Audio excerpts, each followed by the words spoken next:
எது நிலை வாழ்வு? இது இயேசு கிறிஸ்துவுக்குள் பிரியமான என் சகோதர சகோதரிகளே, இந்த நிமிட நட்சத்திரக்கு இயேசுவின் நாமத்தின் நான் உங்களை அன்போடு அழைக்கிறேன். எது நிலை வாழ்வு? யோவான் நட்சத்திரம் 17 வாசிக்கிறோம்.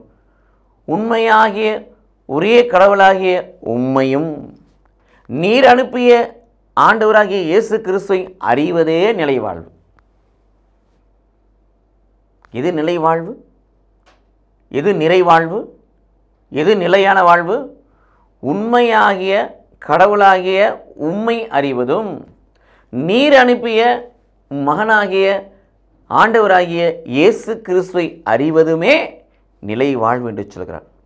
அதைத்தான் நம்ம அடிக்கடி வாசிப்போம்.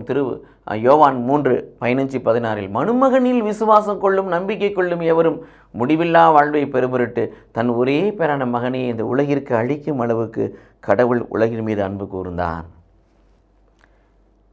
இது இயேசு கிறிஸ்துவுக்குள் பிரியமானே, இயேசுவின் வாழ்க்கையில் அந்த நிலை வாழ்வு இருக்கிறது. இயேசுவின் வார்த்தையில் அந்த நிலைவாழ்வு இருக்கிறது. இயேசுவின் வழியில் அந்த நிலைவாழ்வு இருக்கிறது. இயேசுவின் வல்லமையில் அந்த நிலைவாழ்வு இருக்கிறது. நமக்கு கொடுக்கப்பட்ட சிலுவையை சுமந்து கொண்டு லூக்கா 9:23 படி சுயத்தை மறுத்து நமக்கு கொடுக்கப்பட்ட சிலுவையை சுமந்து கொண்டு ஆண்டவர் பின்னே செல்வோம். நிலை வாழ்வை பெற்றுக்கொள்வோம். கடவுள் நம்மை ஆசீர்வதிப்பாராக. ஆமென்.